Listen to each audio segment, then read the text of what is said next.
Good day, everybody. My name is David Ratterman. I'm an attorney with the Construction Services Group of Stites and Harbison. Coordinating work inside a public right-of-way probably was an issue when the Romans invented the world's first reliable land transportation system.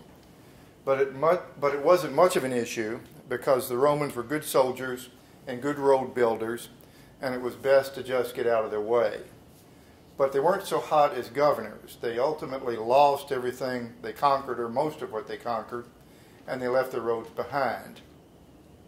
The most significant loss, from our perspective, was culminated with William the Conqueror in 1066.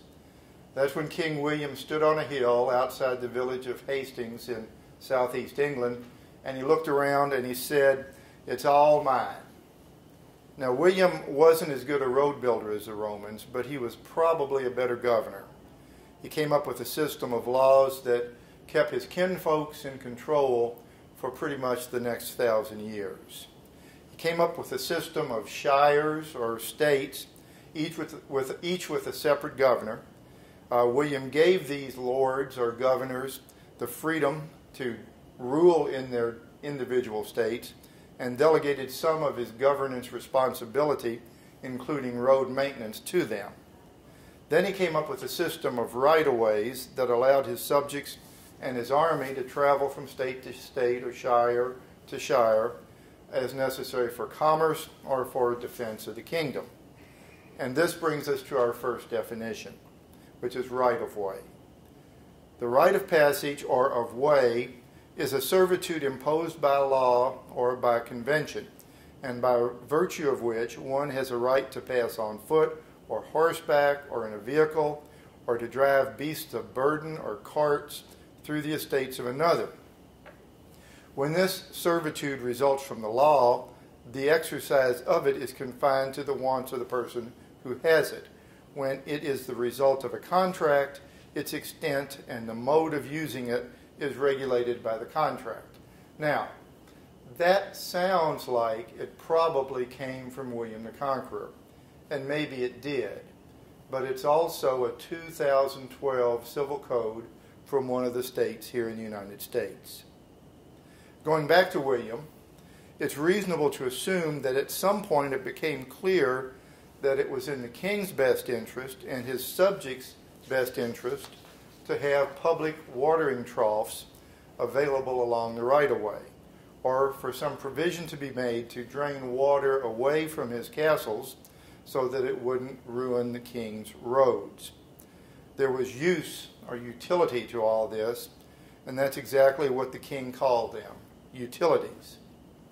Back here in the colonies, centuries later, we define a utility as a privately, publicly, or cooperatively owned line, facility, or system for producing, transmitting, or distributing communications, cable television, power, electricity, light, heat, oil, gas, crude products, water, steam, waste, storm water not connected with the highway drainage, or any other similar commodity, including any fire or police signal system or a street lighting system, which directly or indirectly serves the public.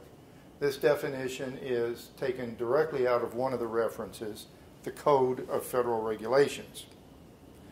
Now, the king's subjects liked having utilities around. The king liked them too. It kept his subjects happy and content, it allowed commerce to grow, and it brought in taxes. So the king encouraged utilities and came up with a system to regulate the installation of utilities in and around his public right-of-way. It worked so well that at some point, even before the American Revolution, London became one of the first places in the world to develop a system of private, for-profit utilities to serve the area's growing population.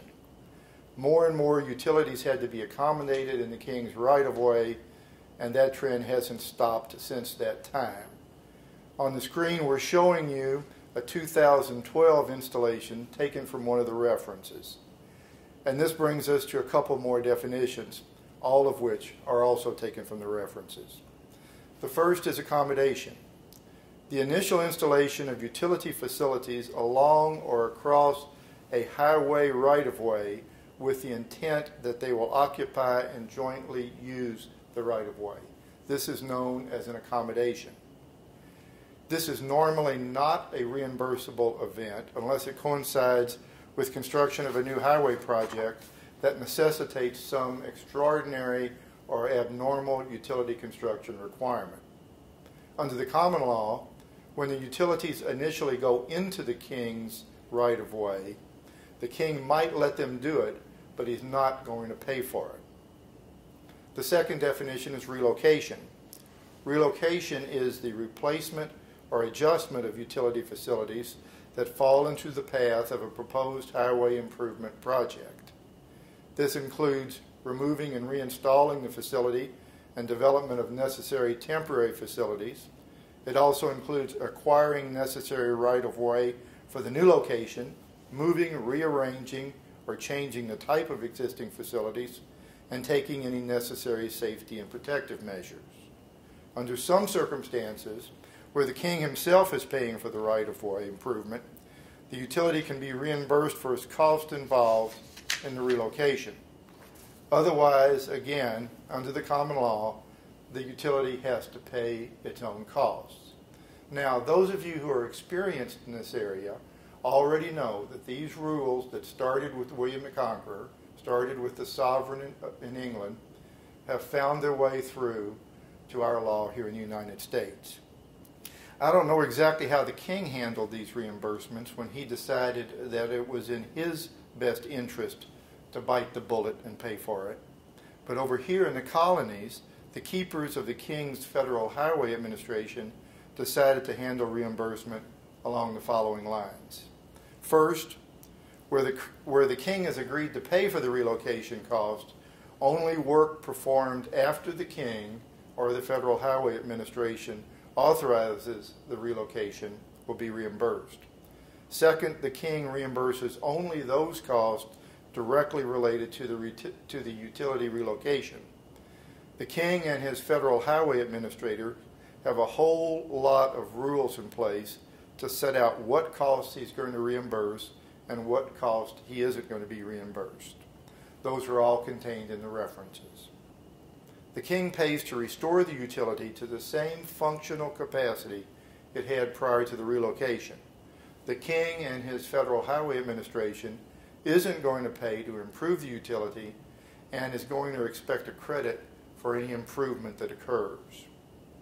Fourth, the king will reimburse the local governor for utility relocation costs in the same ratio that the king reimburses the governor for road construction costs.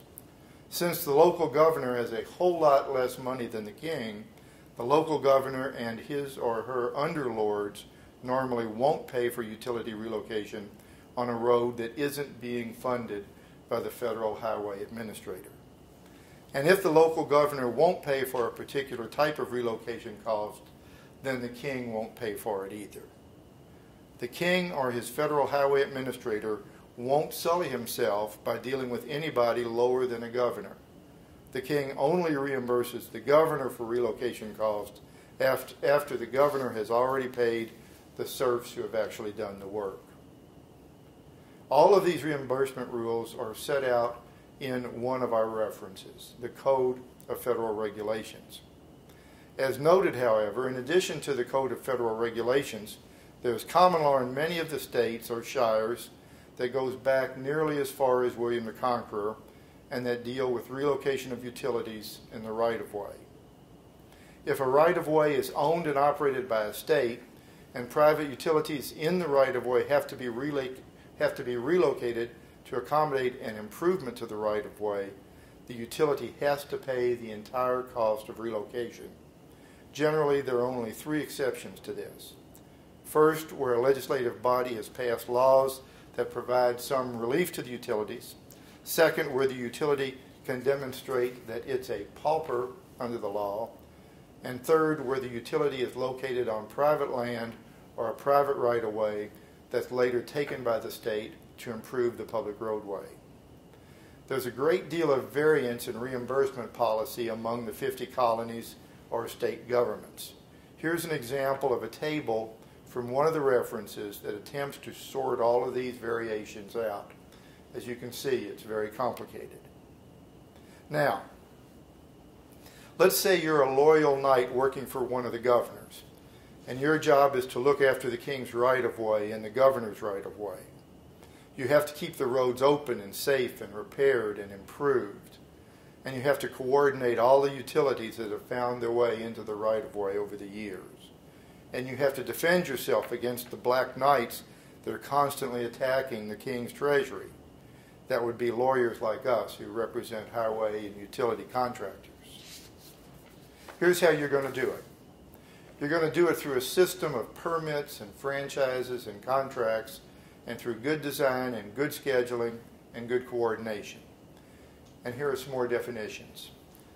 Franchises grant authority to a utility company to use public right-of-way on a continuing basis, but franchises do not typically allow unrestricted use of the right-of-way. The king retains control over specific activities within the right-of-way, such as excavation, and authorizes such activity only by issuance of permits. Permits ensure efficient and safe operation of the right-of-way. Specific permits are required to perform work in the right-of-way.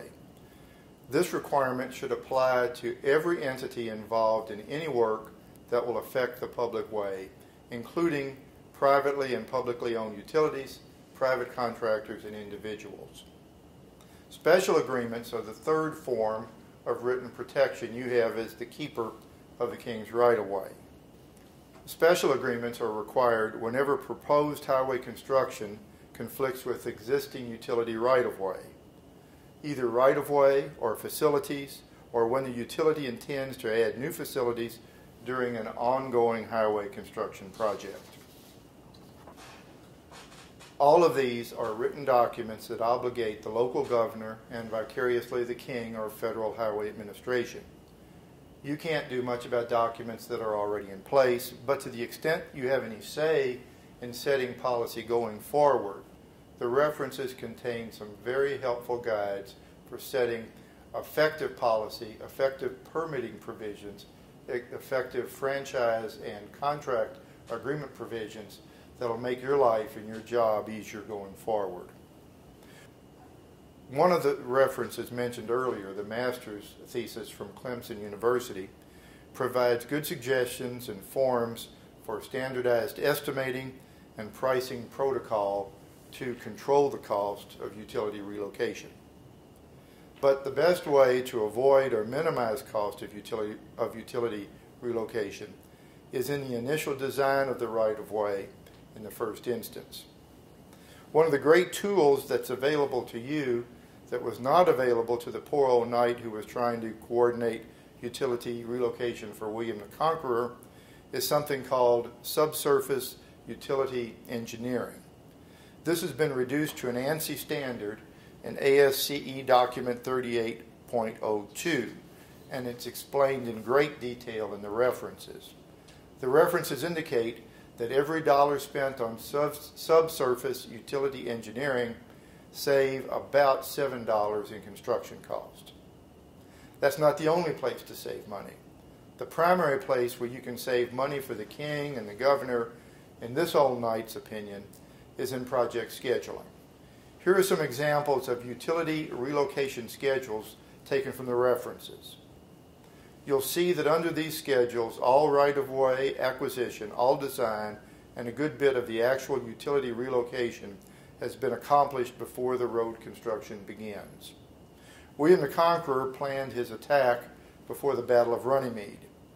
You should have a chance to plan your attack before you're thrown into battle with private utilities, with contractors, and in worst case scenarios with their lawyers. Our goal here has been to give you some tools to help you preserve the king's treasury and spend the king's road construction money wisely. When you go back to your castle tonight, we want you to rest comfortably in the knowledge that you've served your king and your governor well, and that nobody's going to come try to chop off your head. Thanks.